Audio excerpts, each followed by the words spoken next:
Тәтті ұйқыда жатыр еді, біреу түрткендей болып оянып кетті. Таңның әлі ата қоймағанын сезініп, көзімді ашсам, ұйқым ашылып кетер деген оймен көрпесін қымтана түсіп, әр қарай ұйықтай бермекші еді. Құлағының түбінен әлдекімнің терең тыныстап дем алғанын естіп, ұйқысы шайдай ашылды. Астапыралла, бұл кім? Кімнің тыныстағаны соншама абайқын естіліп тұрған? Неше жылдан бері жалғыз өзі ұйықтайтын жатын бөлмеде бөтен біреу қайдан пайда болған? Ала көлеңкеде бөлме тым-тырыс тыныштық, ғайыптан пайда болған белгісіз адамның бір қалыпты дем алысы, әлде қандай құпияны бүктемей тұрғандай, аң-таң қалып, үрку ме, таңырқау ма, әлде алаңдау ма, әйтеуір аласапыран бір сезімнен жүрегі өрекпіп, көңілі алабұртып қоя берді. Орнынан тұрайын деп еді, буын-буыны дірілдеп, белгісіз бір күш төсекке байлап тастағандай, жатқан жерінен қозғала алмады. Адамның тыныстаған еді. Абайқын, дәл қасынан сезіледі. Құдай-ау, бұл кім өзі? Біреу бас салатындай қозғалуға қорқып, көзінің қиығын салып еді. Шындығында да бұған арқасын бере, қанмен қаперсіз ұйықтап жатқан біреуді көрді. Кеудесінен шығып кетердей болып тарсылдаған жүрегін күшпен басып, сәл отырды. Құдай-ау, бұл кім өзі? Келесі сәтте қалың ұйқыда жатқан одан өзіне төнер еш қатер жоғын түсініп, енді анықтап қарады да күйеуіне ұқсатты.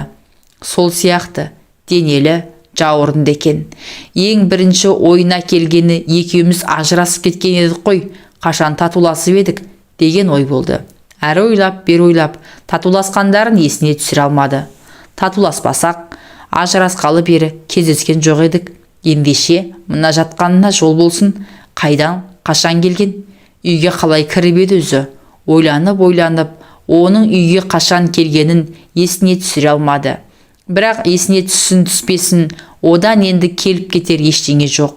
Көрместей болып кетістік деген күйеуі міне төсегінде жатыр. Сол-солақ екен, ойпырмай, енді ел жұртқа не бетімді айтамын?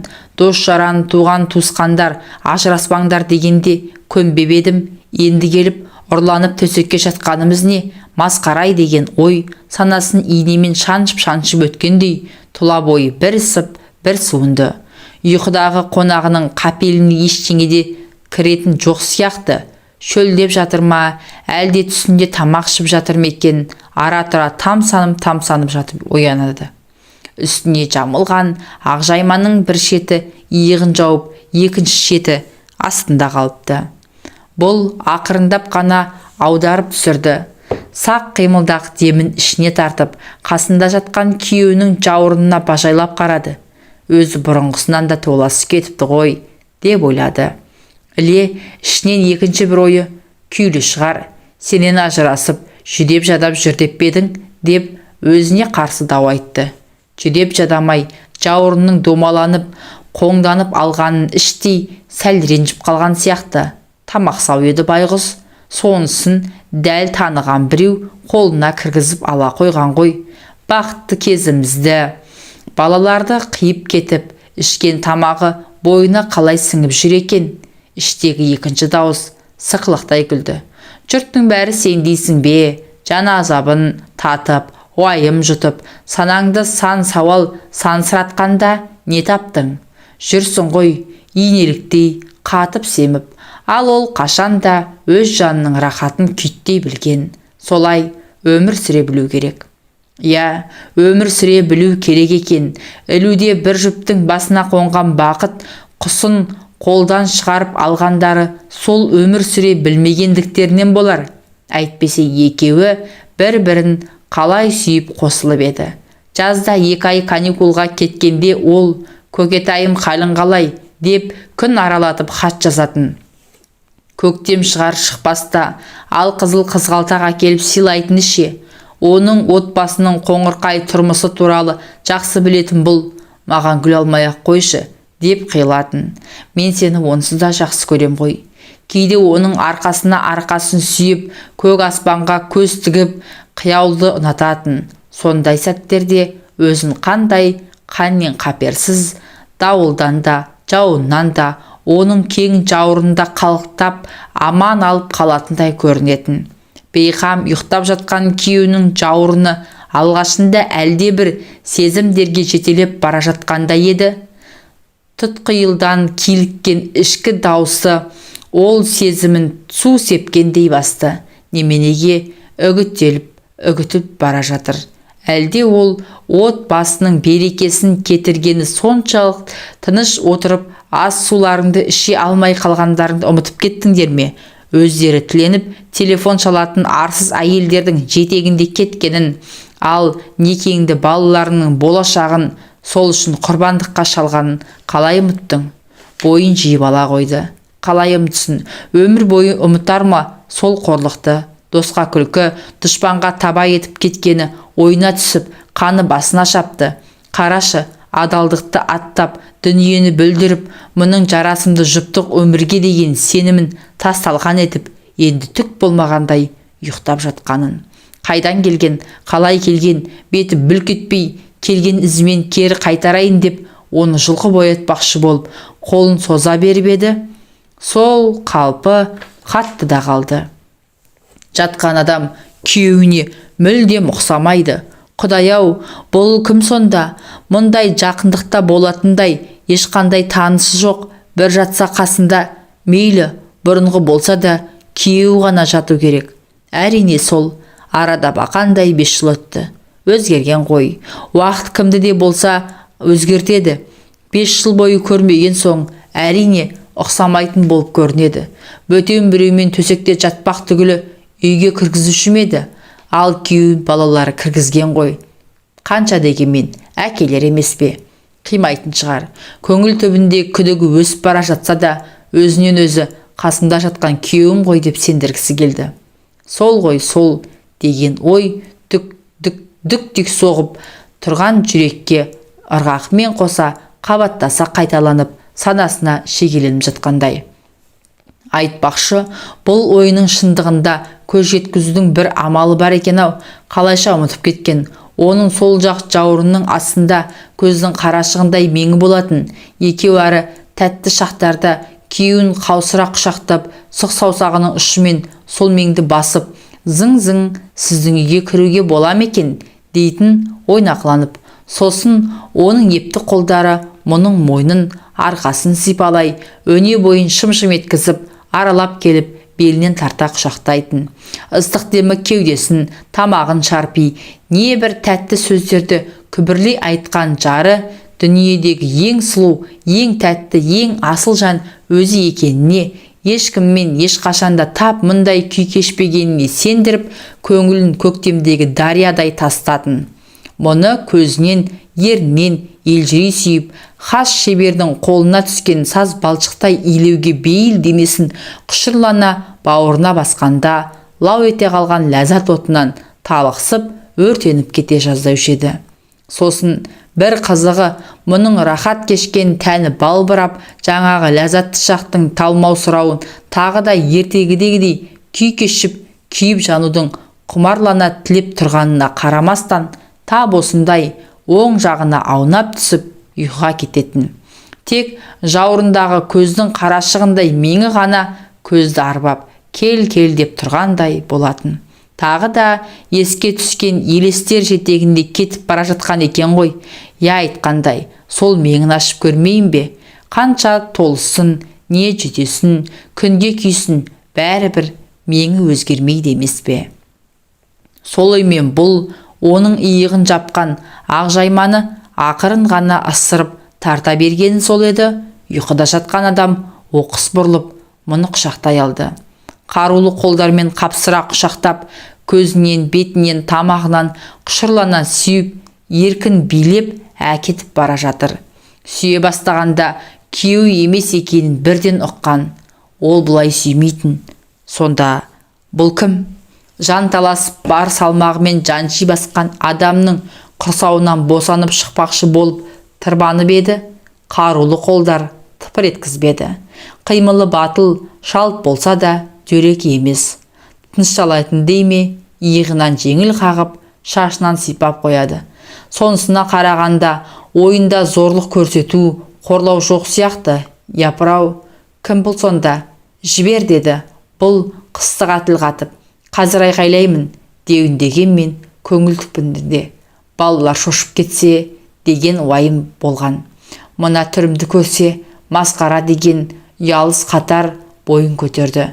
Құдай-ай, енді қайттым, босатшы деді. Жылы сөйлесем босатар деген сыңаймен үміттене жармасып. Босатшы, сөйлесейік. Ол бірақ босатар сыңай танытпады. Тілде қатқан жоқ. Керісінше, мұны бауырына баса, шашынан емірене иіскеп, маңдайынан бетінен өпті. Содан болуы керек, мұның бойындағы қорқыныш мүлде ғайып болып, бір сәт тынышу тапты. Көңіл түкпірінде бұл адамның жаман ниетпен келмегеніне сенімдеді. Бірте-бірте нығая бастаған бұл кім деген сұраққа жауап таппай, бәрібір тыншымасы анық еді. Сондықтан бұл енді күтпеген қонақтың тым болмаса бетін көргісі келіп, оның басын өзінен кері итерді. Мұның ойын сезіп қойғандай, ол бетін біресе мұның мойнына, біресе төсіне көміп, жүзін көруге мүмкіндік бермеді. Жай ғана жүзін жасырып қоймай, ерінге тиген ерін өбіп өтеді. Келесі сәтте бір қолымен мұны қаусыра құшақтап, екінші қолымен өн бойын аралап кетіп еді. Ұмыт болған сезімдер лап етіп оянып, мұның буын босатып, әлде мүлде бір әлін құрғатты. Шашынан, арқасынан сипалап, әрі қарай жылжып бара жатқан қолы бейне бір артында от тастап бара жатқандай, бүкіл денесі ду етіп қоя берді. Бұдан әрі арпалысуға әлі келмесін түсініп, шарасы таусылған соң бетіңді көрсетші, деді сыбырлап. Ол естімеген адамша мұны төсінен, тамағынан сүйіп келіп, ерніне жабысты. Қалайда бөтін көрсетпеуді серт еткендей, ақжайманы бастарынан асыра бүркеніп алыпты. Сосын осы кезге дейін оны итермелеумен болған мұның қолынан ұстап, алақанын бетіне басты. Әр саусағын талдап сүйіп, еріні қолының сыртынан білегінен өпті. Өрлей бастады.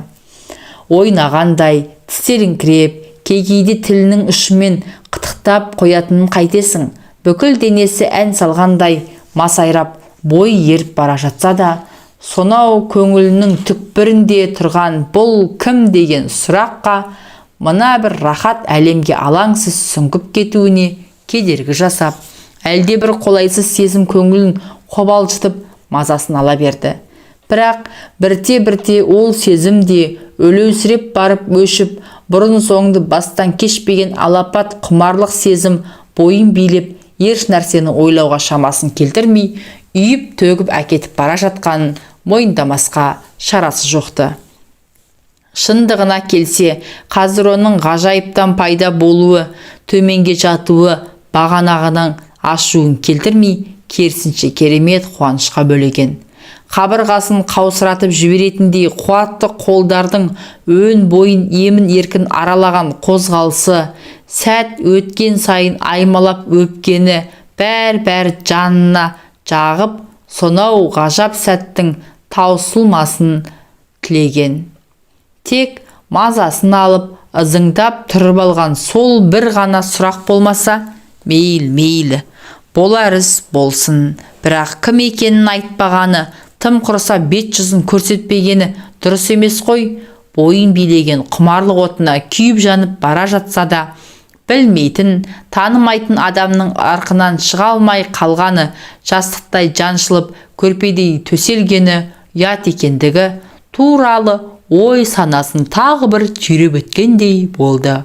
Денесі дір-дір етіп, әулетті қолдардың емін еркін қозғалғанына қарсылық жасағандай болды. Бірақ бұл алғашқыдай емес, тым әлсіз қарсылық еді.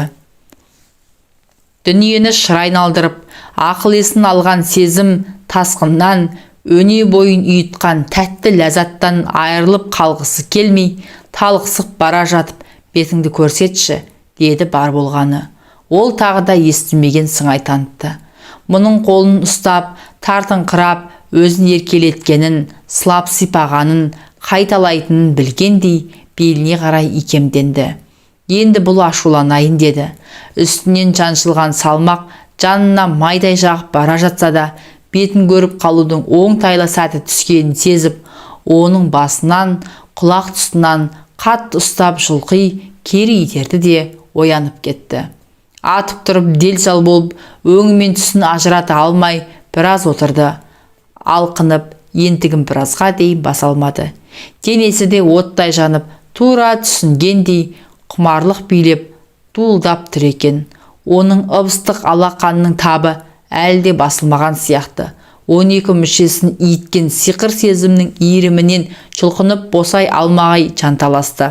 Ақыры осыншалық тәтті сәттің бар болғаны түс екенін түсініп, өзін өзі ұстай алмай күйінген адамша булыға жылап жіберді. Жастығын құшақтап, өксіп жатып, ол құрғырдың бетін қайтетін едім деп ойлады.